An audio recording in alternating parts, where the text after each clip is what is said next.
Right now, you are probably doing something your ancestors would find terrifying. You wake up before your body wants to. A small object makes a sound, and you obey it. You check the time, look at messages from people who are not in the room, then spend most of the day doing tasks that do not directly feed you, warm you, or protect anyone you love. And somehow this is called normal life. Now imagine showing this to a person from 80,000 years ago. You explain that the glowing rectangle beside your bed tells you when to wake. Another glowing rectangle tells you what to do.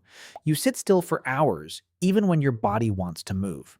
You keep going, not because an animal is nearby or a storm is coming, but because numbers in an invisible system say you must. That ancient person would not think you were lazy. They might think you were trapped. For most of human history, people did not have jobs the way we understand them. They had hunger, weather, injury, predators, children, tools, fires, shelters, and the pressure of staying alive. Their world was dangerous, but the danger usually had a shape. Modern work is different. It can make your body panic while nothing is physically happening. Humans did not invent effort. We invented work that follows us even when nothing is chasing us. Ancient humans worked hard, but they did not separate work from life the way we do. A tool was made because someone needed to cut, scrape, dig, or hunt. A shelter was repaired because wind had found a weak spot. Food was gathered because people were hungry.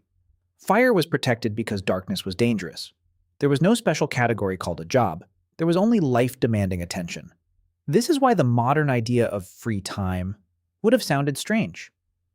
Free time only exists after the day has been divided into owned time and personal time. To a hunter-gatherer group, the day was not a row of boxes on a calendar. It was a landscape. Rain could change the plan. Tracks could pull the group in another direction. A successful hunt could turn the next few days into resting, repairing tools, sharing food, and telling stories. That does not mean their world was easy. A tooth infection could kill you. A wound could become fatal. A child might not survive winter. One mistake near a predator trail could end a life quickly. But there is a difference between danger and imprisonment. A dangerous life can still have pauses. A trapped life often does not. And this is where the story becomes uncomfortable. For thousands of generations, humans did what had to be done. Then we created a world where there was always something else to do. The turning point did not look dramatic. No explosion, no army, no king standing above a crowd. It may have looked like a person pushing seeds into the ground. At first, farming must have felt like a miracle. Instead of walking for miles looking for food, humans could make food appear in one place. They could stay near a river, build stronger shelters, raise more children, and store something for later. But that last part changed everything. A dead animal has to be eaten, dried, shared, or lost. Berries rot, fresh meat spoils. But grain can sit in a storage pit for months. In the right conditions, it can last even longer. That made grain more than food. It became a future you could lock inside a room. And once food could be stored, people had to ask questions that changed human life forever. Who owns this pile? Who watches it at night? Who gets more when the harvest is bad? Who gets punished for taking some? Who decides? A field ties you to one place. A harvest forces you to wait. A storage room creates something worth stealing. And the person who controls stored food begins to control people who need it. This is when effort changed shape. A hunter follows an animal because the animal is food, but a farmer can work for months before seeing the result. For the first time, survival became a contract with the future. The first person who counted grain may have been more dangerous than the first person who sharpened a sword. Because a sword can threaten your body, but stored food can threaten your tomorrow. As villages grew, food was no longer just something families found, cooked, and shared. It became something measured. Clay tokens, marks, tallies, sealed containers, storage rooms. At some point, someone had to stand between the harvest and the hungry and say, this part goes here. This part belongs there. This part is owed. That word matters. Owed. The moment food becomes something you owe, work becomes deeper than survival. You may be working because a leader demands grain, because a temple requires labor, because a landlord owns the field, because a debt from last season has followed you into this one. This created a strange human experience, exhausting yourself for someone outside your circle. For most of deep history, effort returned to people you knew. The child beside the fire, the elder who remembered where water was, the hunter who shared meat last winter.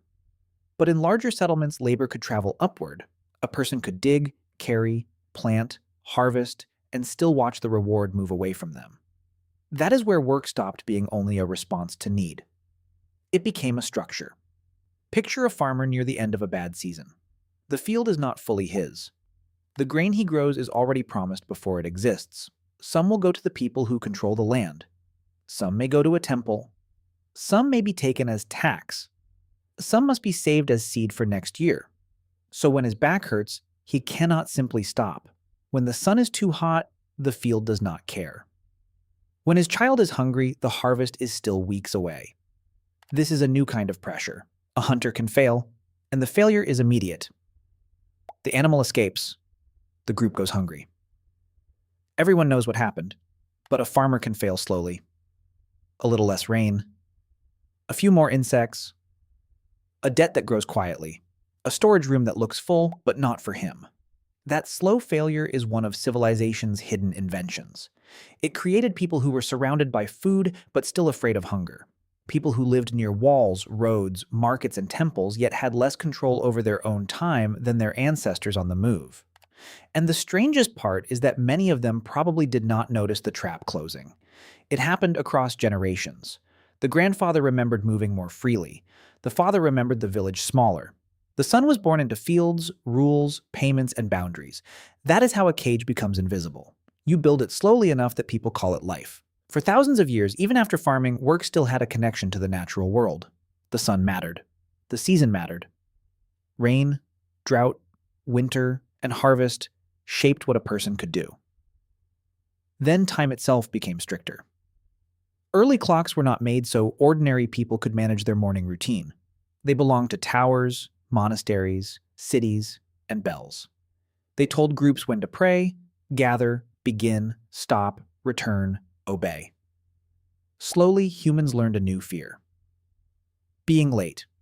A wolf does not apologize to the moon. A bird does not feel guilty because sunrise started without it. Lateness is a social invention. It only appears when time belongs to something bigger than your body. Factories made this brutal. A field changes with weather. A machine expects you to match its rhythm.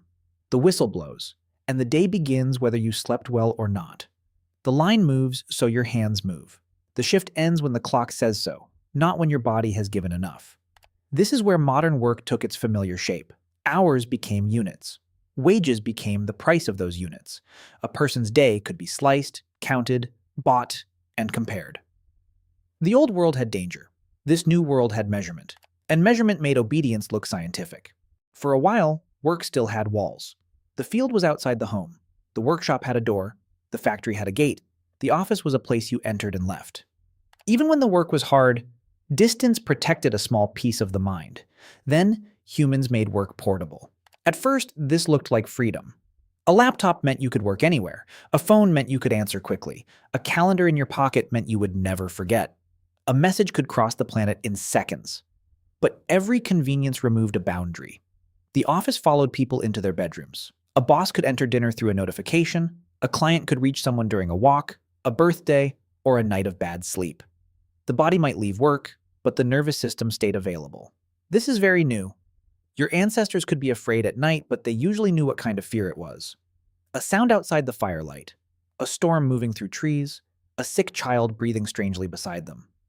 Modern fear is often smaller and harder to name. A message with no reply, a number in a bank app, a meeting invite, a red icon waiting on a screen. None of these things has claws. But the body still reacts. The heart speeds up. The jaw tightens. Sleep becomes lighter. Recovery now requires permission. The problem was never effort itself. Effort built shelters in frozen landscapes. It carried children across rivers. It kept fires alive through rain. It shaped stone into blades, bone into needles, hides into clothing, and sounds into stories. Humans are not creatures made for doing nothing. We are built for movement, strain, risk, repair, and cooperation. But we are also built for endings. A chase ends, a storm passes, a wound closes, a meal is shared. A night around the fire eventually becomes sleep. Modern work often removes that final signal. The task is finished, but the inbox is not. The meeting ends, but the worry stays. The day is over, but tomorrow has already entered the room. That is the thing humans invented that may be worse than work. Endless obligation. A hunter could return without meat and feel fear. A gatherer could rest after a long day without feeling guilty for not optimizing the afternoon. A child could sit beside the fire without being prepared for a future job market. We escaped hunger, cold, darkness, and a predators better than any species that ever lived. But in the process, we created a world where millions of people feel chased while sitting still. The question is why our work so often feels like it has no finish line. And maybe that is what your body is trying to tell you when you feel tired for no clear reason. It is not rejecting effort. It is remembering an older rhythm where danger came and went, where the group mattered more than the schedule, and where being alive was not the same thing as being constantly available.